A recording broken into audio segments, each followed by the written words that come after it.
Isaías 53:10 nos dice: pero quiso el Señor quebrantarle, sometiéndole a padecimiento. Cuando Él se entregue a sí mismo como ofrenda de expiación, verá su descendencia, prolongará sus días, y la voluntad del Señor en su mano prosperará. Dios quiso quebrantar al Señor Jesucristo. Y este pasaje nos hace un énfasis sobre quién quebrantó la vida del Señor Jesucristo. Dice el Señor. Y eso es lo primero que vemos en este versículo 10. Dios mató, Dios quebrantó, Dios crucificó a su Hijo. Y es notable que Isaías señale al autor de la muerte, del Salvador. Quiso el Señor quebrantarle. Fue el Señor de los cielos, el Padre misericordioso, el Padre bondadoso, el que dijo, hablando de Jesús: Él es mi Hijo amado, en quien tengo complacencia, en el que me deleito. Estaba hablando de Jesús cuando fue bautizado por Juan el Bautista. Y es sobre su Hijo que aquí en este pasaje se habla, en Isaías 53. Dios es el autor final de la muerte de su Hijo. Él lo entregó a la cruz, Él lo entregó a la muerte.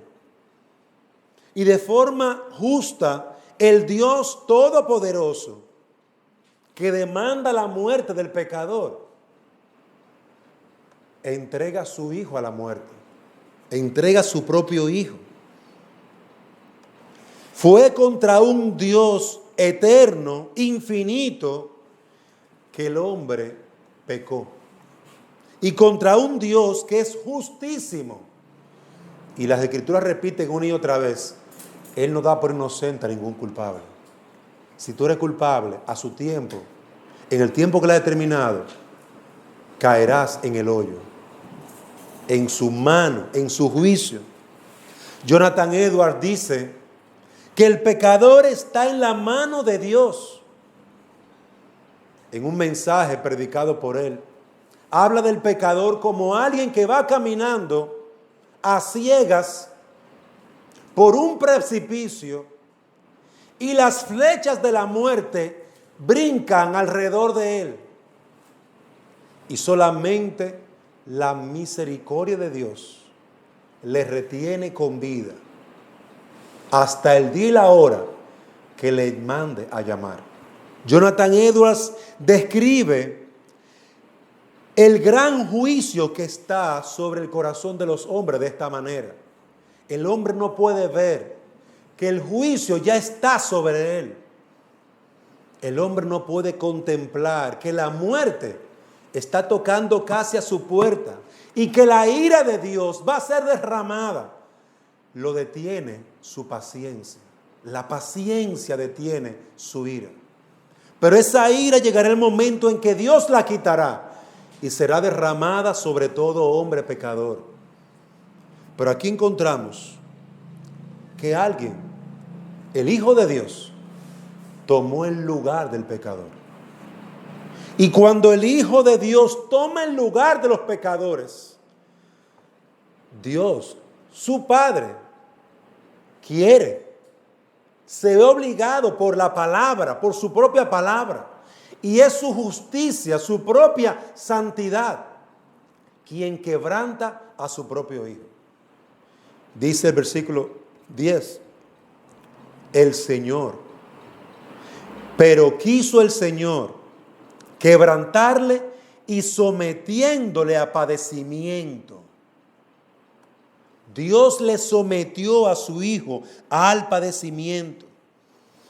Nuestra traición, nuestro pecado, nuestro menosprecio de Dios, nuestra vida sin Dios, vivir como si Dios no existiera y como si no hubiera ninguna ley donde Él ha demandado que le adoremos y le adoremos en espíritu y en verdad. Todo pecador que vive así es un pecador que afrenta a Dios, que es enemigo de Dios, que está en pugna, en pleito con Dios.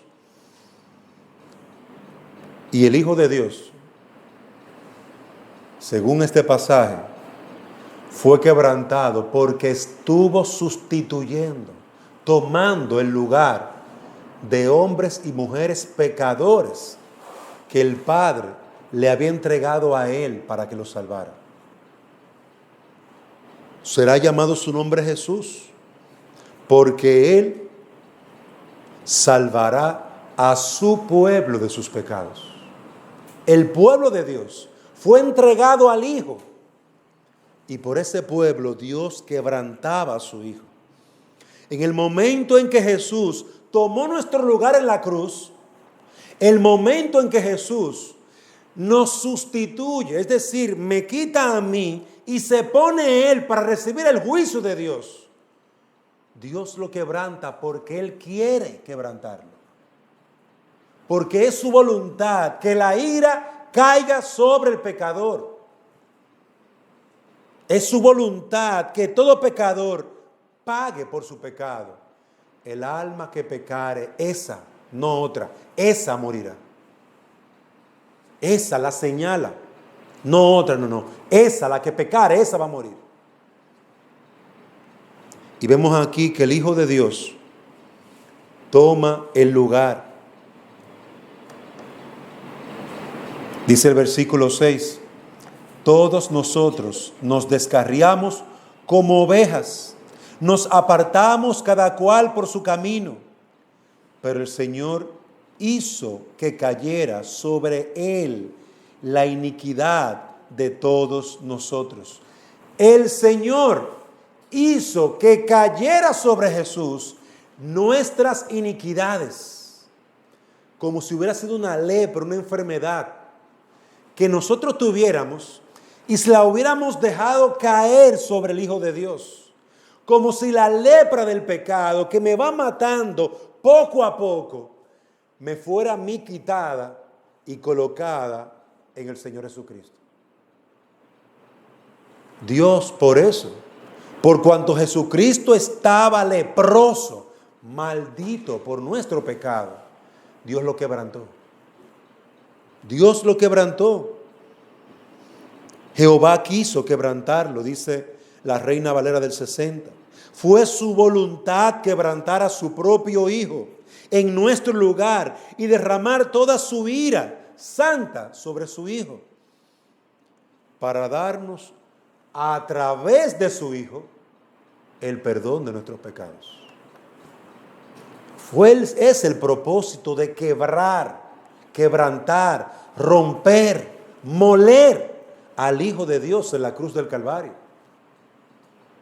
Era para rescatarnos. Por eso es que Romanos 3:25 dice que Jesucristo es nuestra propiciación.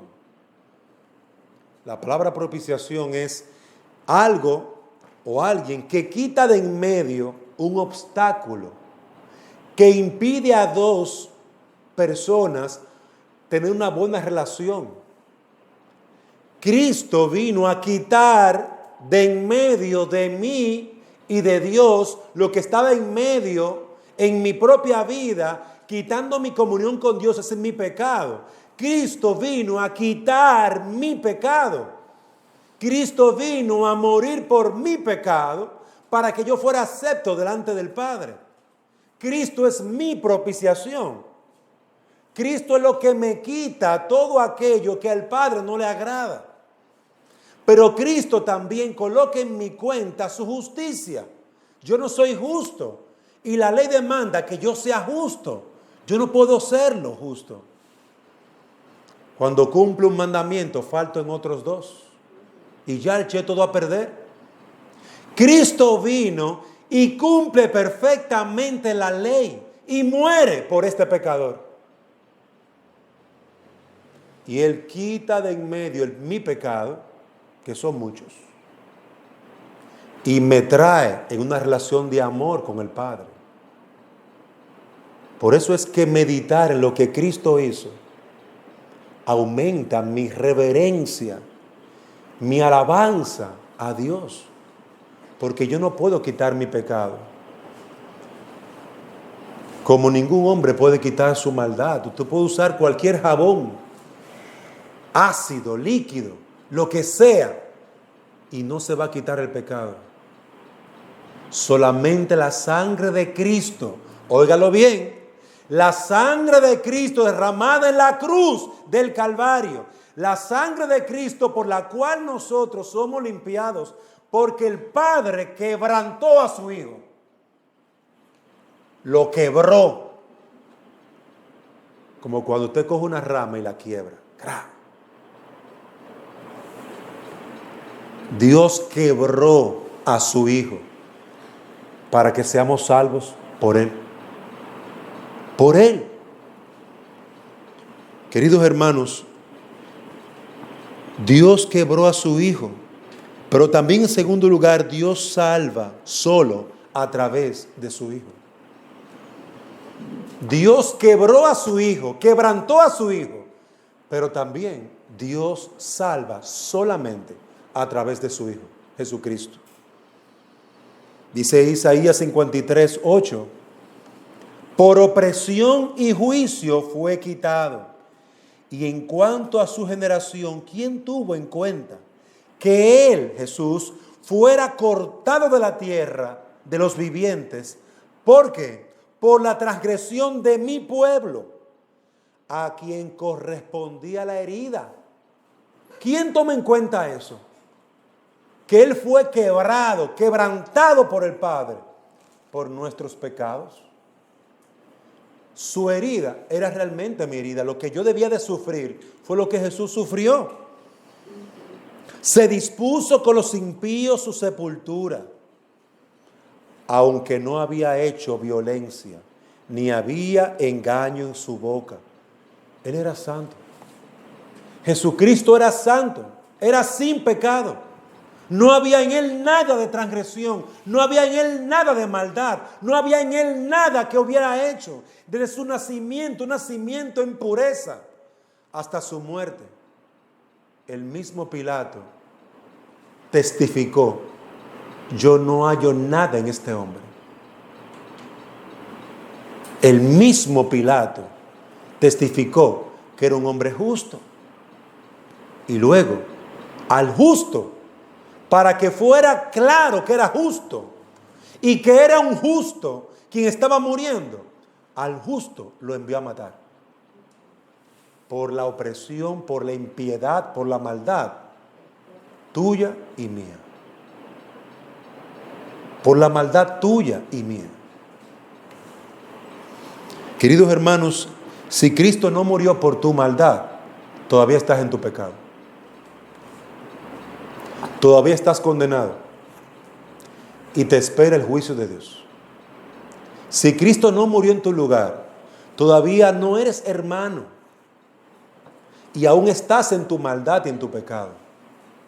Dios salva solamente a través de Cristo. Tú necesitas a aquel que murió en la cruz por los pecados. Tú lo necesitas.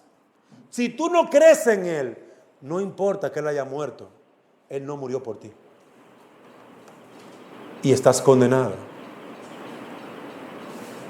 Él murió por otros, pero no por ti. Y el juicio te espera. Dios salva solamente a través de su Hijo. Dios libra a los pecadores solamente porque su Hijo unigénito pagó un rescate. Pagó con su propia sangre. Un rescate. Vendidos a la muerte, caminos al infierno, fuimos rescatados, sacados. Imagínense una persona que esté en una casa y que esa casa esté quemándose y alguien entra a salvar a esa persona, la toma en brazos porque está desmayada, no puede salir, la casa se quema y hay un solo orificio por el cual sacar a esa persona. Y quien entró a sacarla, la tira hacia afuera y en ese momento muere quemado. quien entró a salvar al que se iba a quemar, tomó su lugar y murió por él. Algunos dirán, wow, ese hombre fue un héroe. Ese hombre fue un héroe. Pero su esfuerzo realmente fue un sacrificio. No fue simplemente un esfuerzo, fue un sacrificio. Eso es lo que vemos en Cristo. Fue un sacrificio.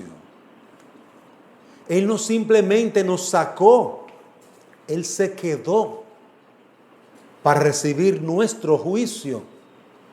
Si Él nos sacaba y también salía Él para salvarse, todavía estuviéramos en condenación. Nos esperaría otra muerte. Por eso es que el pecador sin Cristo va a morir aquí, pero le falta otra muerte. La muerte eterna en el infierno. Y cuando Cristo venga, será levantado para recibir juicio, más juicio. Y será condenado eternamente en el infierno. Continuará por la eternidad en el infierno. Hermanos, es terrible lo que le espera a un niño sin Cristo, a un hombre sin Cristo, a una mujer sin Cristo. Es terrible. No simplemente vas a morir y ya te van a enterrar. Tú vas a dar cuenta delante de un Dios santo, siendo tú un hombre, una mujer pecadora. Y Él no puede ni siquiera mirar el mal. Él es santo, santo, santo, santo. Queridos hermanos, por eso el Padre quiso quebrantar a su Hijo. Por eso solamente a través de su Hijo es que podemos ser salvos, porque solamente su Hijo murió por nosotros, nadie más. Cada vez que alguien dice, no, porque yo creo en San Fulanito, en San Sutano, pero Él murió por ti. Porque si Él no murió por ti, no importa lo que tú creas, es una mentira.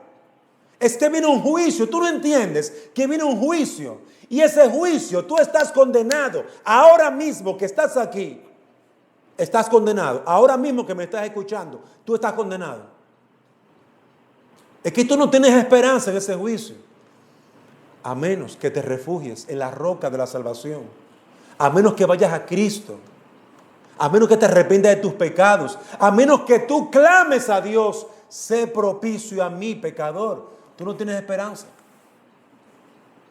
Por eso, solamente a través de aquel que su sangre derramó, te tomó a ti, te tiró fuera y tomó tu lugar en la cruz. Y todo el puño de Dios cayó sobre él.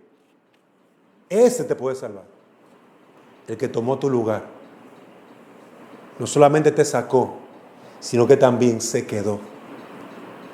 Se quedó para morir. Nosotros nos rebelamos y tratamos a Dios con desprecio. Pisoteamos su ley. Y Dios exige en su ley la muerte del pecador. Dice Romanos 1:18, porque la ira se revela desde el cielo. Vamos allí, por favor. Romanos 1:18.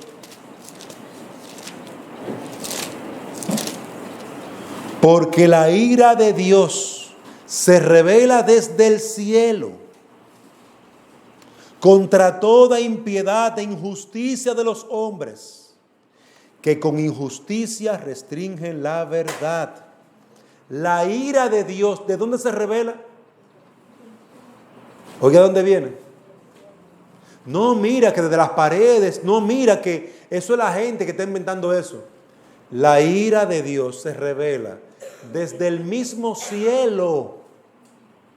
Si tú crees que tú vas a llegar al cielo, ¿qué es lo que tú vas a encontrar? Ira. No, que yo me voy a escapar de la ira, me voy a esconder aquí, después me voy al cielo por un avión, o por un satélite, o por una nave espacial. Pero en el cielo te espera ira. porque desde el cielo fue derramada la ira del Señor. ¿Por qué? ¿O contra qué? Contra toda impiedad e injusticia de los hombres, que con injusticia restringen la verdad. La ira de Dios es contra la injusticia nuestra, contra nuestro pecado. Es que no hay manera de cómo huir. Porque si tú te escondes y quieres ir al cielo, es que no hay camino para llegar al cielo. No hay camino para entrar al cielo. Si la ira de Dios se revela desde el cielo, ¿cómo tú vas a llegar al cielo? Hay un camino. Cristo. Porque la ira de Dios se reveló desde el cielo y cayó sobre una persona, Jesucristo. Si tú recibes a Jesucristo, la ira de Dios no va a caer sobre ti, porque ya cayó sobre el Hijo de Dios. Pero si tú no recibes a Jesucristo, la ira de Dios te espera pacientemente a que tu día y tu hora te llegue, porque Dios es paciente. Por eso podemos observar que ningún mérito para ganar, para obtener la salvación es posible. No hay mérito. ¿Con qué tú puedes ganar el cielo? ¿Qué cosa en la tierra hay que tú puedas pagar para entrar al cielo? Si el pago es la muerte del pecador. Si el pago es santidad al Señor. Si tú mismo estás corrompido, dañado y muerto en tu pecado. Solamente hay un ofrecimiento que Dios aceptó, el de su Hijo.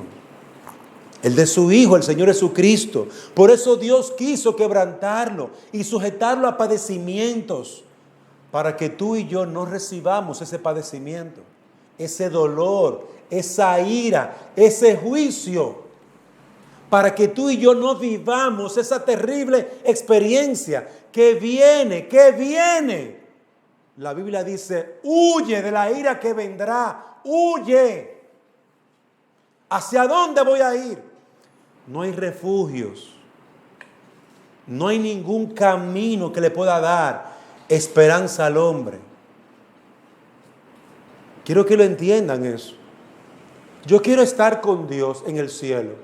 Dios está irado contra ti, tú pecaste contra Él y Él es santo. No, pero Él es bueno y fuego consumidor también. Y justo.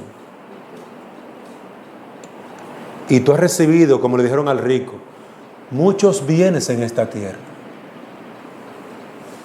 Él te dio su sol, te dio su agua, te dio su comida, te dio padres, madres, te dio amigos, te dio todo lo que tú tienes.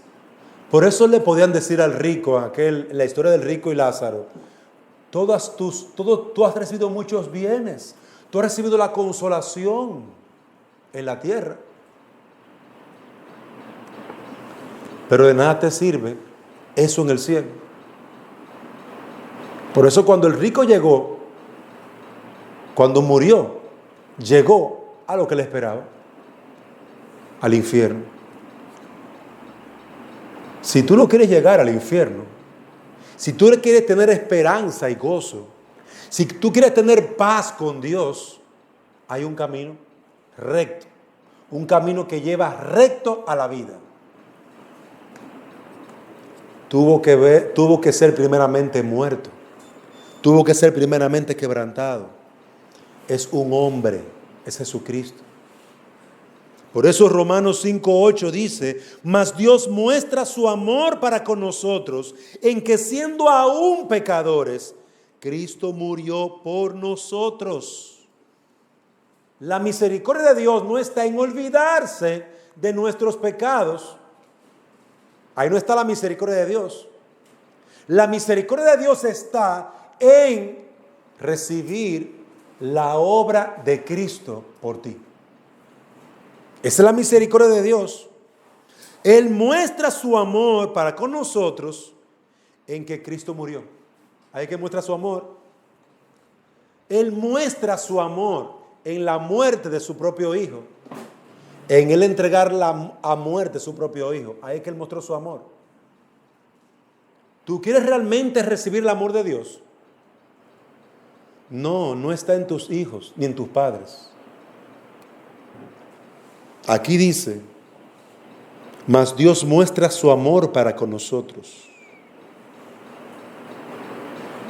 No es en una flor, no es en tener tus vacaciones, no es en tener tu gozo, tu vehículo, tu familia, tus nietos. No, eso Dios se lo da a todos, por igual, porque no hace diferencia entre un hombre y otro. Ahora, ¿tú quieres gozar del amor de Dios? Realmente, del verdadero amor de Dios. Aquí está, Cristo murió, recibe su amor. Cristo es su amor. De tal manera amó Dios al mundo. ¿Qué hizo Dios? Que los amó. Me dio un carro, me dio una casa, me dio una esposa e hijos. No. Esas son las cosas que Él da como añadidura a todos los hombres, a todos, los malos, lo bueno. Hay mucha gente que ha matado y tiene su familia y viajan y tienen su carro. Hay mucha gente que ha robado y ha hecho de todo. Pero Dios no hace excepción de personas.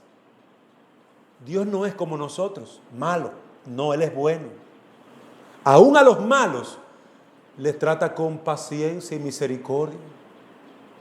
Tú siendo mala, Dios te trata con paciencia y misericordia. Él es benigno, Él es amoroso, Él es compasivo y Él nos trata con compasión. Pero mira, Él también estableció un día en el que vas a dar cuenta por tus pecados. Y en ese día se acabó la misericordia. En ese día, el día del juicio, no hay misericordia, hasta ahí llegó. ¿Tú quieres recibir el amor de Dios porque no lo has recibido? Se llama Jesús. Y Él tomó la cruz por ti. Y Él murió por ti. Y si tú le recibes, aunque eres un terrible pecador, como dice aquí, siendo aún pecadores, todavía hay esperanza y hay perdón de pecados. Siendo aún pecadores. Queridos hermanos, amigos, la herida de Jesucristo es la evidencia del amor de Dios por nosotros. Las llagas. Ven, Tomás, mete tu mano en mis llagas. Ven, Tomás, mete tu mano en mi costado. Y no seas incrédulo, sino creyente. Que Dios te permita, a través de las llagas de Jesús, encontrar tu salud y tu perdón y tu esperanza. Porque no está en la ropa, no está en los bienes que tienes. Ese no es el amor de Dios. El amor de Dios está en Jesús. Y muchos, como el hombre rico, en la historia de Rico y Lázaro, el hombre tenía muchas riquezas, pero era un impío. Y cuando murió, ¿cómo murió? ¿Como cristiano? ¿Fue al cielo? No, porque de Dios nadie se puede burlar. Cuando murió, aunque tuviera apariencia de cristiano, de piedad, ¿a dónde fue? A recibir juicio, al infierno. Por eso no es la apariencia lo que salva, es la fe en Jesucristo. Que tú entiendas que Dios quebrantó a su Hijo para salvarte. Que tú entiendas que el único camino a la vida es ese Hijo quebrantado. Si le recibes, hay perdón de pecados y vida eterna para ti y para tu casa. Recíbelo, cree en Él. Y amado hermano, medita en esto. Tú que eres creyente, medita en esto profundamente. Llena tu mente, tu corazón de ese amor.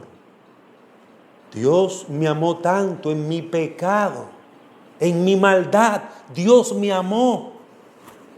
Dios me sacó del hoyo de mi pecado.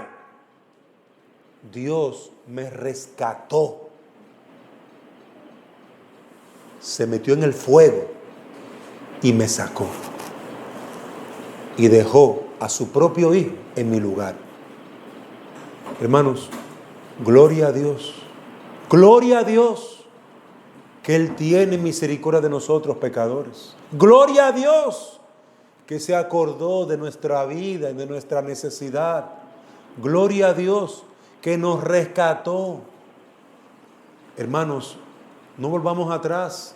No miremos atrás. Sigamos hacia adelante, hacia la meta que Dios nos ha colocado en Cristo Jesús. No volvamos atrás al pecado, a la muerte, al juicio. ¿Para allá que tú quieres volver? No volvamos atrás. Sigue adelante. Cría a tus hijos en el temor de Dios. Guíalos hacia Jesucristo. Hazles entender que toda dádiva, todo buen regalo, don perfecto, desciende de nuestro Padre y se recibe a través de Jesucristo. Hazle entender eso a tus hijos antes que le llegue el día y la hora. Gózate en las bendiciones que tú como creyente tienes. Crece en el temor de Dios. Crece en una relación con Dios. Que tu corazón se quebrante cuando tú pecas contra aquel que te ama. ¿Qué dio Él para demostrar? No solamente para demostrar, para salvarte. Dio a su Hijo. Eso no es amor. Eso es amor. Dio lo que más amaba, a su Hijo. Querido hermano, medita en esto y llena tu mente, tu alma, tu ser y aliméntate de ese perdón. Tú me perdonaste, tú me fortaleciste, tú me consolaste, tú me animaste. No permitas que tu pecado o el diablo o el mundo te entierre en ese dolor. Ay, que yo soy tan malo, yo soy tan malo. Sí, es verdad, pero Dios es amor y te llenó de su amor, te llenó de su Hijo, te llenó de su paciencia, de su compasión, de su bondad. Él te llena. Recibe y deleítate y da gracias. Gloria a Dios por Cristo. Gracias, Padre. Te alabo, te bendigo, Padre.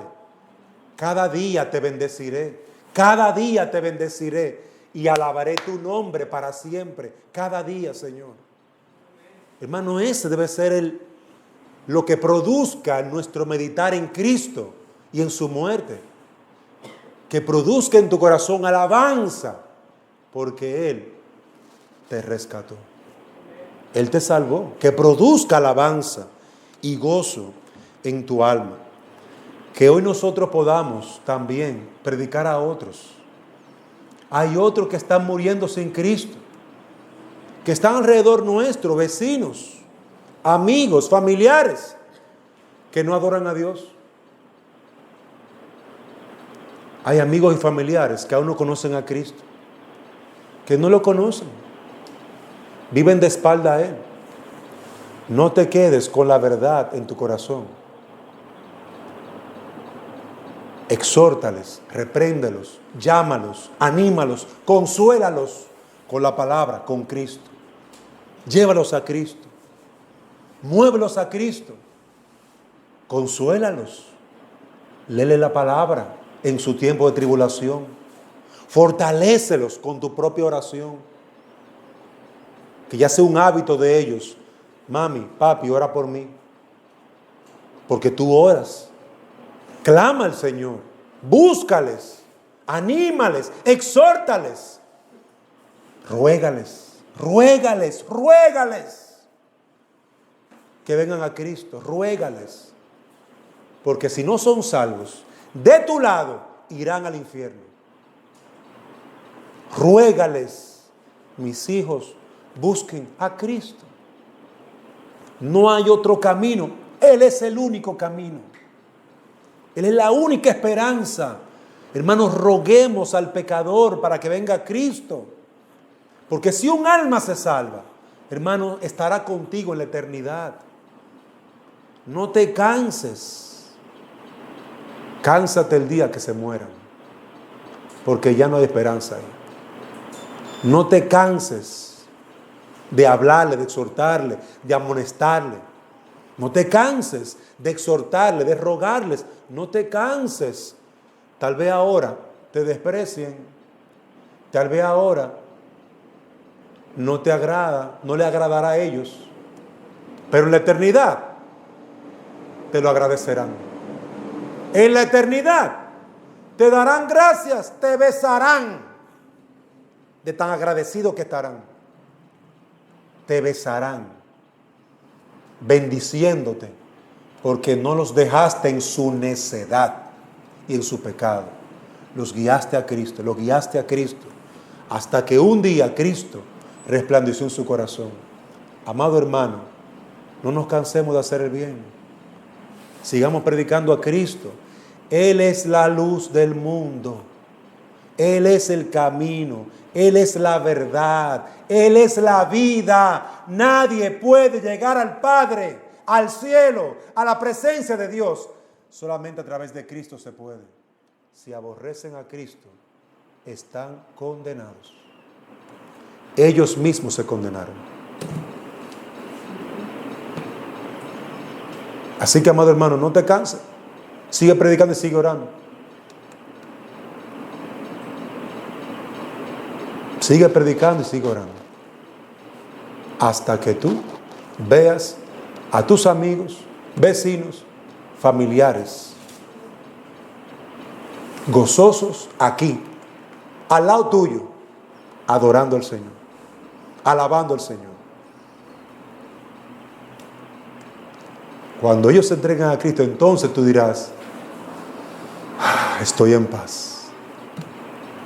Que Dios nos concede esa bendición. Señor y Dios y Padre, adoramos, alabamos y bendecimos tu nombre. Y rogamos en el nombre de Cristo que tú seas con nosotros. Sustenta, bendice y sostén nuestras almas. Ayúdanos para encontrar en ti, Señor, la gracia necesaria para hallar perdón de pecados. Mira a aquellos niños, jóvenes, sin Cristo. Dales un corazón humilde. Dales un corazón que entiendan que tú puedes y tú has prometido en tu palabra que el que confiese su pecado y se aparte alcanzará de ti misericordia. Si confesamos nuestros pecados, tú eres fiel y justo para perdonarnos y limpiarnos de toda maldad. Oh Padre, trae liberación, salvación, vida eterna a los pecadores que escuchen y que en esta hora reciban a Cristo, nuestro Señor, como su Salvador. En el nombre de Jesús te lo pedimos. Amén.